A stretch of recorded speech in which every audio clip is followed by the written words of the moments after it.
So let's talk about Lisa Pearl. Dr. Pearl is one of the most exciting researchers in the field of language acquisition today. She's published numerous articles on using statistical models to check different hypotheses of how kids learn language, as well as on natural language processing and textual analysis. We've been talking about her work since our very first episode. Let's hear what she has to say. So thanks for joining us. Thanks so much for having me. This great. is really, really exciting Great. because I love the Ling space. Oh, glad to hear it. So your research involves doing statistical analysis and statistical models of how we approach language acquisition. And so to just start off with, I was wondering if you could tell us a little bit about that. Yeah, so the basic idea with statistical modeling, with modeling in general, actually, it's a technique for trying to answer a question. And the question that it's trying to answer is, how does this work, right? So very often we'll have an idea of what it is that children are trying to learn. We may have a very good idea in many cases of when children are learning it. And so then the question is how, right? And there may be lots of different ideas for different strategies for the how could actually work. And what modeling is really meant to do most of the time is implement one of those ideas and see if it works, right? So that's the basic idea. Okay, cool. So can you give us a little bit of an idea of the evidence that we have that this is how we approach learning? Yeah, so in some sense it depends on what strategy you're thinking about implementing, but for example, a lot of different strategies that I work with rely on probability or the ability to leverage distributional or statistical information. And one of the things we know from very, very, very young children, babies, and sometimes even neonates, is they have this implicit ability to track probabilities. So for example, we have evidence that neonates having just come out of the womb are able to track the transitional probabilities between syllables in fluent speech. So that is the probability that one thing follows another thing. That's just one kind of piece of information that children can track. They can track a lot of other different kinds of things. They can actually make very sophisticated inferences about what hypothesis is correct given the evidence that they've seen. So this is why we think that these are the kind of abilities available as well for language acquisition. Yeah, okay. So with that in mind, we here at the Ling Space are big fans of universal grammar, this idea that we come already sort of with some ideas of how language can work. So how does that relate to the sort of statistical modeling that you do? Yeah, this is one of the things I'm most excited about lately is this meld between universal grammar and statistical learning, because what universal grammar does is provide the hypothesis space for statistical learning to operate over, and also sometimes gives us ways to navigate that hypothesis space. And so statistical learning by itself does nothing, but statistical learning within this hypothesis space can do amazing things. Could you sort of unpack this? Can you give us an example that we could sort of glom onto? Yes, absolutely. So something that a very new project that I'm working on, which I'm really excited about, is something called the linking problem, right? So this is where arguments, conceptual arguments, like who the doer and the done to, say in an event, where they surface syntactically, right? And so, for example, when you say the ice melted, if you think about that event, something's happening to the ice, right? Versus when you say the penguin climbed, right? Still the same subject verb, but now the penguin's not having something happening to it. It's doing the climbing. Right. And so there are a variety of different universal grammar hypotheses for how to link thematic role information like doer and done to, we might think of them as agent and patient or whatever your favorite terms are, to these syntactic positions. And so what you can do in a computational model is say, well, here's one idea about how thematic roles link to syntactic positions. Here's another idea about how thematic roles link to syntactic positions. So let's take each of them and have it embedded in a learning strategy where we say, okay, this is how the learner is going to use the input. This is how the learner is going to pay attention to the data, and then just run it and see which one actually gives you the right answer, which one will actually interpret climb and melt appropriately, right? And that's exactly what you want to do, right? And you can find out. So it's trying to find the model that really captures what the kids would look like they're doing. Which representation actually captures what we see children doing, right? That's the kind of thing that you can get. No, that's really cool. I think so too. Yeah. So maybe for learning other things which require you to sort of build up for say learning like math or science, things for learning how to solve problems in those areas, how does this sort of language learning differ from those? Yeah, well, I think the main thing is exactly what you were saying, that we believe, we have evidence that suggests that we come equipped with certain hypotheses, right? And so for language, there are many things possible, but only certain ones seem to come out, and they come out relatively quickly, right? When you think about the trajectory of language acquisition versus the trajectory of math learning, right? I mean, we're in high school and still trying to figure out things about math, and if you're in high school and you haven't figured out things about your native language, we're very worried about you, right? And so part of the reason we think that this is going on is because we have so much already. We're already primed in these ways for language in a way that we're not quite primed for other areas, right? That's one of the things that makes language so exciting. You're like, what's going on there? Exactly. Another part of UG are these sorts of like principles that are supposed to be guiding sort of these universals of language that tell us what we can do, and that's part of what I think defines the hypothesis space that you're talking about. But sort of on that front, like what sorts of things can statistical modeling tell us? Right. Well, I mean, I think it's actually rather similar to the questions that we ask about representation, because what principles are things that are always supposed to be true, right? And versus parameters are things, well, there are a set number of values that you can alternate between. And so what a model can tell you is if you think this principle is true, right, well then you can build a learning strategy based around the idea that that principle absolutely for sure is true and see if it matches what we see from children versus what if it weren't true, right? Or what if a different principle was true? Or what if it wasn't there? Does it matter, right? Because suppose you find, it's interesting either way, suppose you find out that when you build this model and you absolutely have that principle be true, it works, right? But then you build the model and the principle's not necessarily true and it still works. Oh, maybe you don't need that principle. Versus what happens when, you know what, I absolutely need this principle, without it, everything just falls apart. And then you have, beyond the fact that you're like, oh, it works, you have additional support from a new area, from this modeling area, that tells you, hey, yeah, that principle's a good idea. Yeah. Can you give us sort of an example of this? That's something you can think of? No, this is an interesting one because in my personal experience, I definitely work more with sort of variable things like the parameters rather than principles, because it's actually rather difficult it's so far to find a principle that anyone really doubts, right? I mean, I think the one that comes to mind most often when I try to give a concrete example of what a principle is, something that absolutely does not vary no matter what, wherever you go, is maybe a hierarchy, right? And then you're like, well, okay, so on the one hand, it's a principle in that we believe it's true for all languages. But from a learning perspective, there's some evidence that maybe you don't have to come equipped thinking that that's absolutely the right answer. Like you might actually be able to consider other options, but then there's overwhelming evidence that it's there. So it's a principle, but not because it's built in. It's because it's there so overwhelmingly that you want it. So so I haven't had, I think, as much experience working with testing principles in quite the same way. Right.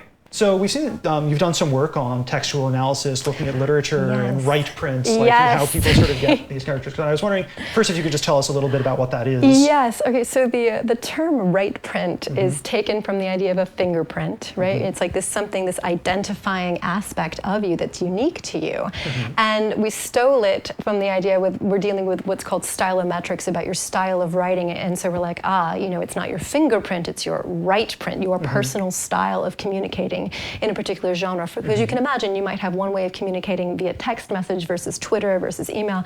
And these are, so it varies by what the medium is that you're using, but the idea is that you would still have a style unique to you. That would be your Writeprint, right? And so, the thing about it is it could be things like something that seems sort of contentful. Like, so for example, when you talk to your dad, you call him Papa versus you call him Father versus, or for example, if your parents are calling you and they call you by your whole name, they write to you with your complete name, this is a very different tone than if they're just calling you by sort of your normal nickname, right?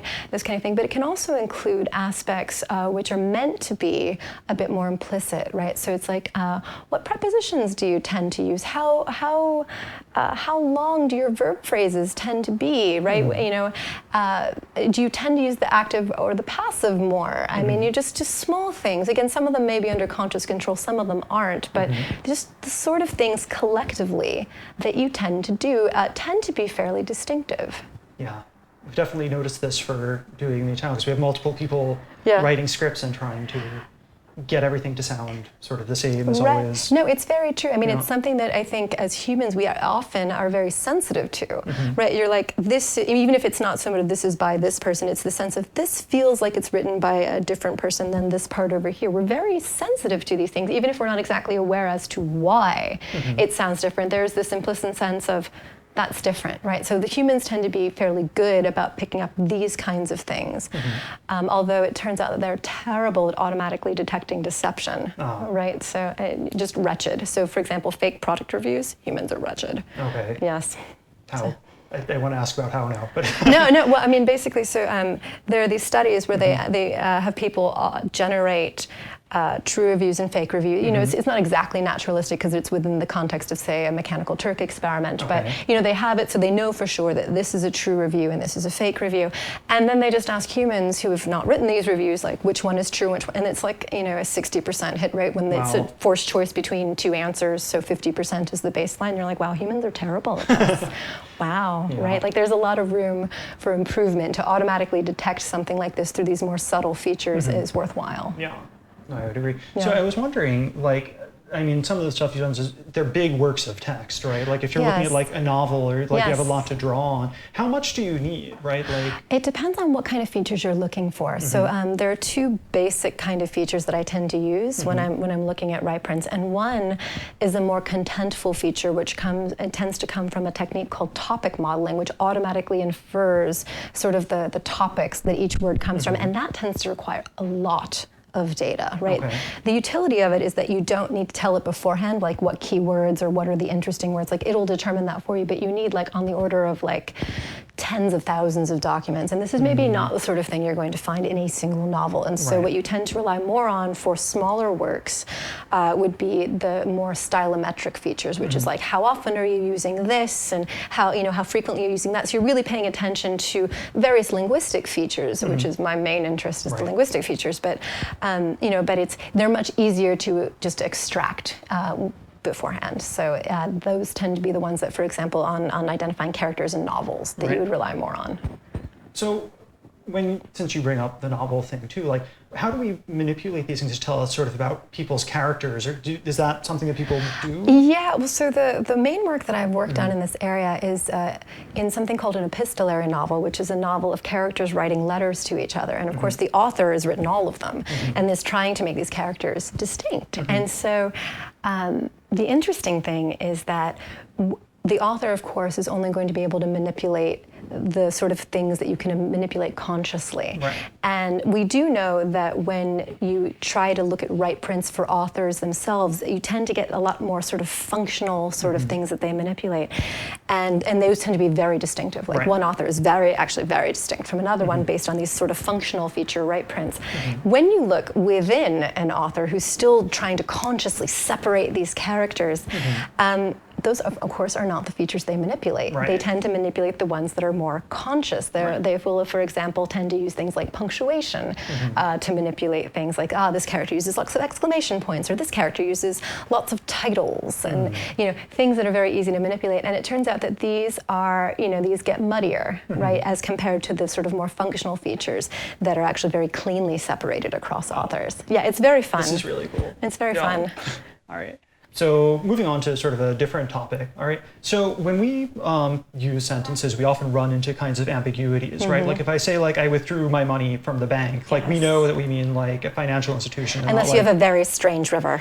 Yeah, if you just sort of are storing your gold inside the dirt or something. Like a leprechaun? We could, but usually we know that it's going to be that. And this is the sort of thing that we have generally a very easy time sort of sorting out, but that for computers, right, for that sort of processing, it's often a lot more challenging. Yes, so. In fact, it's an active area of natural language processing is word sense disambiguation, and also co-reference resolution. So for example, you're something, blah, blah, blah, Dell, and the company is in the next sentence, and it's like, oh, you must be talking about Dell as opposed to Dell being the name of a person. Right, so exactly. So how can we sort of like, well, I guess the first question I would ask is like, why are computers so bad at this?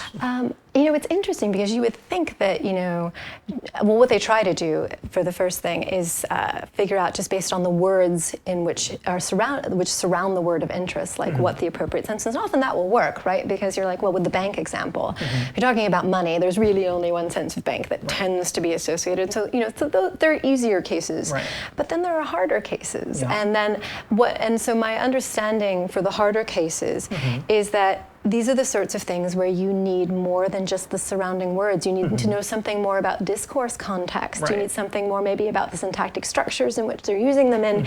And that is more complicated, right? It's not something that you can just say, boop, it appeared here, that's this word, haha. No, discourse structure involves like what the topic was, and depending on the topic, maybe this one is more likely, even though it's an unusual case, but within the topic, it's very typical, right? And this is the sort of thing that, because humans is what we do, we have conversations. We're very good at that, right? We're very good at doing it right now. We're doing, I know, right? We're very good at keeping that in mind, right? It's one of the things that develops over time, but we're very good at keeping that in mind. And sometimes it's unclear exactly what the appropriate representation is to model that, and so computational linguists who are working on this problem of resolution of ambiguity don't even know what the right answer is yet, in terms of what will actually work to get human-level performance. But like how to approach it? Yeah, in terms of like, is this, they always, I think, quite reasonably try to start with the easiest and simplest approach, and then if they throw enough brute force power at it, maybe magic will happen, and sometimes magic happens, in which case, great. But in this case, maybe not, right? And so you really have to start bringing in the kind of, I guess I think of it as multi-levels of information that we as humans do. So we're not just paying attention to the surrounding words, we're paying attention to the surrounding words and the topic and the syntax and which position within the sentence. And we're paying attention to all of that collectively to converge on what the right sense is, right? So it's all of the tracking. Yeah, so it's the tracking, and I just saw the most interesting talk yesterday, actually, on, the big innovation is what they call joint modeling, which is exactly this idea of like, how do we tie all this together, because it's great to have all this information separately, but the tying it together, which is what humans are so good at, is complicated mathematically. And so they're only just now figuring out ways to even make that tractable, but they're very excited about it. Well, I mean, and this sort of like links to another thing which you've done some work on that we've also found really interesting, which is using tone. Like, how do you extract tone from this? Because this is also sort of a discourse thing. But like, this is another, like, are we joking? Are we being serious? Are we sort of half? Are we half serious? Are we sarcastic? What are we doing with these things? And that's also so. And so right now, and it's once again, this is an area where people are just starting to dig in, really. And so quite reasonably, they're starting with extremely simple things like trigrams, which is really just collections of 3 words together, right? And so you can get a little bit of the surrounding context by paying attention to, say, the word before and the word after, but clearly humans are doing more than, like, really? Yes, of course we are, right? More than 3 words at a time. I think we have that power. Yes. But the sort of the natural language processing world has sort of yet to figure out that that maybe we want to go beyond that in order to get this. And so that's really where we're headed, is to try to say, what are humans doing? How can we encode that in the features that we're able to extract? So, I mean, a very simple thing, for example, is even to say, well, it's not so much the particular word that matters, but really, like, what kind of word is it? What are the semantics of this word more generally? Because maybe that's what's more important, or maybe it's more important to know that this is an adverb rather than caring what particular adverb it is. I mean, very, very simple things. You can actually get pretty far in determining tone. So, for example, we have a setup where there are 8 possible tones that you can generate, and these include things as simple as being rude versus polite, persuasive, confident, also deceptive. That turns out to be a hard one. And so, like, and if just using these very sort of simple, like, still very local context, but getting a little bit deeper into the way that we think humans actually view this information, you can get about 80% right, right? Which is still, like, you're like, well, that's 20% wrong. But given that chance is 12.5%, and this seems like an improvement. That is quite a lot better, you have to say. So then I guess, since you're saying it's like they're not thinking about sort of going to this point, is it that but it seems like they are, it's just that maybe they're not quite sure how to capture it? Well, it depends on what area you're talking about. I think in the word sense disambiguation and sort of the sorts of things, for example, you might care about when doing document summarization in order to make a coherent summary, they're more on top of it in terms of thinking about the ways to connect things up. I think it's really still a very open area when it comes to this sort of tone detection and this sort of Writeprint thing, and deception detection as well. For whatever reason, people just haven't taken advantage of the linguistic and psychology research that's out there about things that might matter. And so this is like an active area for me. Well, it's just like it's communication between the fields, right? It's linguists and people in other fields are not talking communicating enough about this to capture the things that we want to. Exactly. So it's something where I just see a great open field of things that can be done right now to get really cool results. Yeah. So we have a question for you from one of our viewers. All right, her name's Shabri.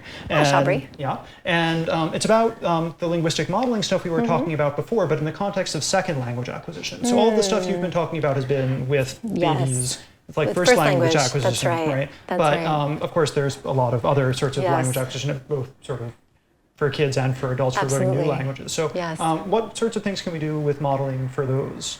Well, the main thing I think about modeling period is that you always need the empirical data as a foundation, right? Like you need to know what they're learning, when they're learning it, what the information is that they're getting as input, and what factors matter, and theories about, articulated theories about what exactly matters. Because the other thing about a model is that it's fine to have an idea that, for example, let's say working memory. We think that matters for doing whatever it is. Well, how? Yeah. Right? So in order to build a model, you have to have things very, very concretely laid out. And I think in second language acquisition, we're still in the stage of gathering that information in a lot of different areas, right? So when we have that, then I think you can do really great things. But we're sort of still in the process of having enough so that we can articulate a model precisely enough to answer the kind of question of how. So, I mean, given that there's also just a lot more natural variation this in is one of second the language reasons, acquisition. Okay, so that's... This is the main reason, because with first language acquisition, for example, you can be fairly sure that 100% of the input is in the native language for a monolingual speaker. There is no such guarantee for bilingual, and certainly, in terms of the type of experience that you're getting as a second language speaker, there's a huge variety, right? And so that may very well matter, right? Like what somebody who goes to a country and is immersed for 3 months versus somebody who's getting a class a week in school, the experience is very different, and it's unclear exactly what that means, right? Like how do you make that precise in terms of because a model you need to say, here's the input, here is how it will update the hypotheses about whatever you're considering. So you need to have a very specific idea of how that works. And enough data to be confident that you're making reasonable assumptions. Yeah, which is hard. Yeah, it's again, I think why it's easier right now to do modeling work in first language acquisition, because we have a lot more information, and because the space is smaller, because it's always like, well, we're pretty sure in typically developing children it works like this, and it will work for pretty much all of them the same way. Right? And that's we don't have that yet for second language acquisition. So just to follow up on that, do you think that we can use that kind of modeling to test different L2 theories, like full transfer, full access kind of theories? And like this is where we're starting from. Yes, I think if you have articulated theories, for example, full transfer versus full access versus some hybrid model, right? As long as you can specify, okay, I think this is a reasonable estimate of what the input looks like. I think this is a reasonable estimate of the target state that you're trying to get to, and I think this is a reasonable estimate of what the learning process is supposed to look like. Then that's exactly what you want to do, right? But it's making sure that you have reasonable estimates, right? That's the hard part. But if you had that, absolutely. That's definitely what you would want to do. All right, great. We've asked all of our other interview participants so far this, so what kind of stuff do you watch on YouTube? Do you watch anything? Or? I watch documentaries sometimes and cat videos that my husband pulls up for me because he likes cat videos. Everybody watches cat videos. It's because cats, they take over the internet. It's a thing. Yeah. And also the Ling space. I feel very proud. I'm just saying. Yeah. So another thing that we've been asking is, curious, so what role do you think that social media plays in trying to get our sort of research about linguistics out to the public? Yeah, I think this is it's such a great thing actually, because social media is so much more accessible, because not everybody knows. I mean, we've made, I think, materials and videos and things available through the LSA website, but not everybody knows about that. But someone who's just, Googling for, cool language video can pull up all kinds of things, right? And then from that be pointed at lots of other different resources that they had no idea existed before. And it's a sort of thing where I think in general, you really don't get introduced to linguistics until you're at a university level, right? It's just not something that happens in high schools, even though for anyone taking a foreign language, gosh, that would be the best ever. Also for writing classes, because processing and parsing a major thing for writing well, very true. Right? But so some middle schooler can search for cool language video and find it so much sooner than they otherwise would, and I love that. I think that's like such a good idea. Well, it would make it a lot easier too, right? Because it means that, as a university professor, you could assume people will know the stuff that's the really basic things, and you can do a lot more interesting, complicated things off the bat. Right, and also, I mean, just as a reference material too, which is which I tend to use a lot of the Ling space for, is to say, okay, you want to know about phonology. Here's a great 10-minute video that will sort of give you the basics of it, and then now let's talk about children's speech production errors, right? And so just having that available at any time, at any place, is immensely useful. Great. Right? Thanks. Really interesting, right? Thanks again to Dr. Pearl and to McGill Linguistics and Dr. Lisa Travis for letting us film there. And of course, thanks to you for watching. We'll have a regular episode again next week. See you then.